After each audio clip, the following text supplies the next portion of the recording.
Bonjour à tous et à toutes et bienvenue à ce Super QG sur Minecraft. Minecraft qui est sans doute mon jeu préféré, je joue sur PC, PS3, téléphone et tablette. Mais tout d'abord, qu'est-ce que Minecraft? Minecraft est un jeu indépendant de chez Mojang et il s'agit d'un jeu bac à sable. C'est-à-dire que le joueur est libre de faire absolument tout ce qu'il veut. Le jeu est composé de blocs en tout genre. Les développeurs sont Marcus Persson, aussi appelé Notch dans le métier, et James Bergenstenberg, ça s'écrit comme ça, aussi appelé Jeb, ainsi que Daniel Rosenfield qui a composé les musiques du jeu qui sont juste géniales. Aujourd'hui, plus de 16 150 000 personnes ont acheté la version PC et Mac de Minecraft, et si on prend en compte toutes les autres plateformes de jeu, on peut arriver à 28 millions. Mais, si on prend en compte le piratage, on pourrait arriver au chiffre incroyable de 45 millions de joueurs dans le monde. Mais ce n'est qu'une estimation. Et en parlant d'estimation, à votre avis, en combien de langues est disponible le jeu Minecraft? 25 langues, 48 langues, 62 langues ou 84 langues?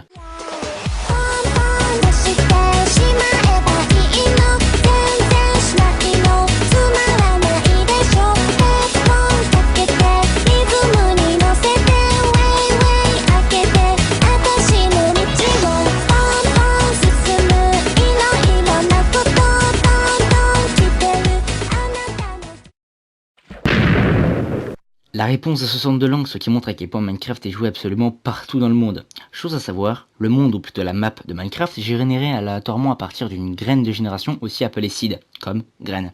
Et il est possible de récupérer cette seed d'une map dans les coordonnées du monde, et de régénérer exactement la même map plus tard. Mais ce n'est pas une sauvegarde, cela régénère le monde à l'identique. C'est un peu comme un reset de la map. Bon voilà. Mais le monde est généré aléatoirement, mais tous les blocs ne peuvent pas apparaître n'importe où. Il y a ce qu'on appelle des patterns. Traduction, un pattern est un événement récurrent qui va se reproduire quoi qu'il arrive. Exemple con mais simple à comprendre, le ciel est toujours au-dessus du sol, voilà quoi. Ou d'autres, la mer est toujours à la couche 64, c'est-à-dire à la 64e couche au-dessus de la couche la plus basse du jeu, qui est composée de bedrock, un matériau indestructible. En quelle année a commencé le projet Minecraft, c'est-à-dire le début du projet de programmation Minecraft? 10 mai 2009, 12 février 2008, 21 décembre 2010 ou 24 août 2009?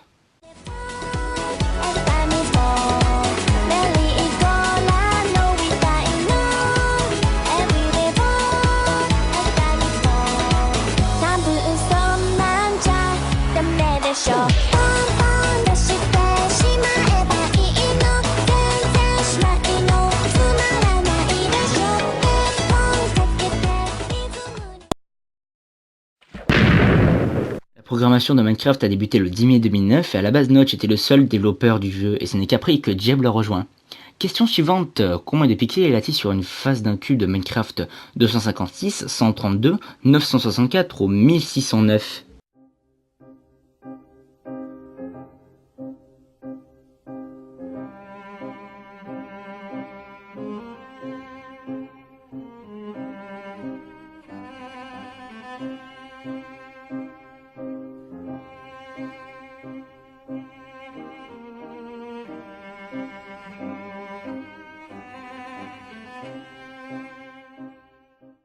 La face d'un cube de Minecraft est composée de 256 pixels, ce qui fait un cube de 16 pixels de côté. Mais avec des packs de textures plus détaillés, on peut atteindre les 256 pixels de côté. Et ouais mon petit, ce qui fait 65 536 pixels par face. Et ça peut donner des trucs magnifiques, combinés avec des mods qui rendent le jeu plus réaliste graphiquement. Question suivante, combien de créatures y a-t-il dans Minecraft? 25, 58, 12 ou bien 36?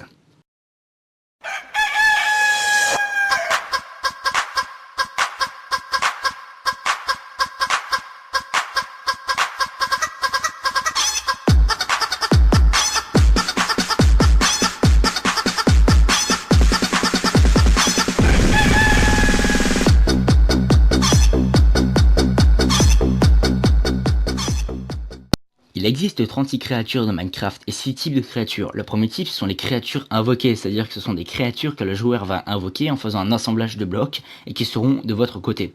Les golems de neige vont balancer des boules de neige à la gueule des monstres pour vous protéger. Et les golems de fer vont tout simplement démonter la gueule de tout ce qu'ils vont croiser. Ensuite, on a les créatures apprivoisonnables, qui sont des créatures qui peuvent devenir des créatures alliées, si on est sympa avec eux. Par exemple, le chien devient notre copain si on lui balance des œufs dans la face. Et l'ocelot devient un chat si on lui donne du poisson, Et pour le cheval, il suffit de leur donner du blé, voilà. Ensuite, on a les créatures agressives, ce sont des créatures qui veulent te bouffer. Alors il en existe un paquet, hein. Alors on a l'araignée bleue, le cul de magma, les creepers, les zombies, les squelettes, les poissons d'argent, les ghasts, les slimes, les araignées squelettes, l'araignée weaver, le weaver squelette, le villageois zombie et la sorcière. Voilà, c'est bon, il y en a un paquet, hein. Ensuite, nous avons les créatures passives, donc ce sont des créatures qui se contentent de se promener. Dans ces catégories, on peut ranger les cochons, les moutons, les pieuvres, les vaches, les champignons, les villageois, les ocelots, les chauves-souris, et voilà. Ensuite, il y a les créatures neutres, ce sont des créatures qui vont se révéler méchantes avec nous si on vient les embêter. En gros, c'est ça. Donc nous avons les araignées quand il fait jour, les cochons zombies, le terrifiant Enderman, le loup, donc c'est le chien non apprivoisé, le loup, et le golem de fer. Mais le golem de fer ne peut se révéler agressif uniquement s'ils sont apparus dans un village de villageois. Un village de villageois, ouais. Et pour finir, nous avons les boss. Le seul et l'unique Ender Dragon est le terrible Weather, comme ça là. Bon bah voilà, on a fait le tour. On va tout de suite passer à la question suivante, hein. Combien y a-t-il de mondes différents dans Minecraft? 1, 2, 3 ou 9 milliards? Ouais.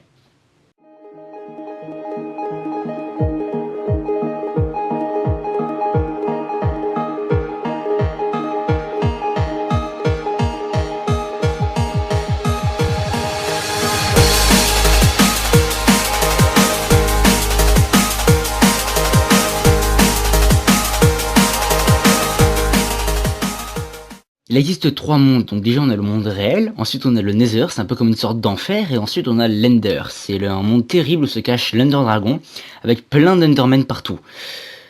Ensuite, combien y a-t-il de modes de jeu différents dans Minecraft? 3, 6, 9 ou 12?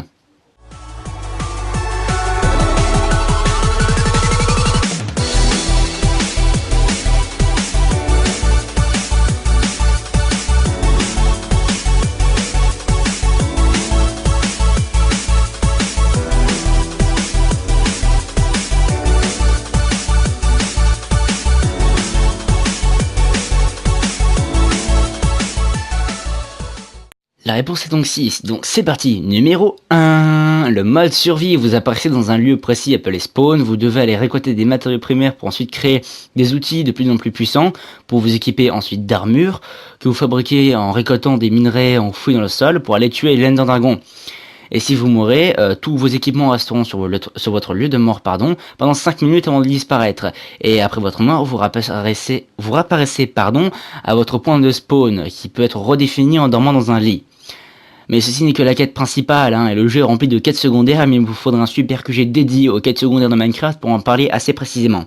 Numéro 2, le mode créatif, vous êtes immortel, vous possédez tous les blocs et tous les objets à l'infini, vous pouvez voler et miner tous les blocs instantanément, pour laisser parler votre imagination et créer des choses totalement géniales. Numéro 3, le mode hardcore, qui est identique au mode survie, à l'exception que les monstres vous infligeront plus de dégâts et que si vous mourrez, vous n'avez pas d'autre choix que de supprimer votre sauvegarde. Génial! Numéro 4, le mode aventure, qui est encore presque identique au mode survie, à la seule différence que vous ne pourrez miner les blocs seulement avec leurs outils respectifs. Quelques exemples, hein, bois, hache, pierre et minerai, pioche, terre, sable et gravier, pelle. Voilà. Numéro 5, le mode spectateur, donc vous ne pouvez ni détruire de blocs, ni en placer, vous ne pouvez pas être repéré par les autres joueurs, mais vous pouvez passer à travers les murs et aller très vite en volant. Ce mode est particulièrement pratique en mode multijoueur. Enfin numéro 6, le mode démo, qui est simplement la démo du jeu, mais bon, vu que j'ai un peu trop la flemme de vous en parler, allez voir sur Minecraft Wiki. Maintenant, une question pour les connaisseurs, combien de dégâts peut absorber un point d'armure? 10%, 4%, 5% ou 7%?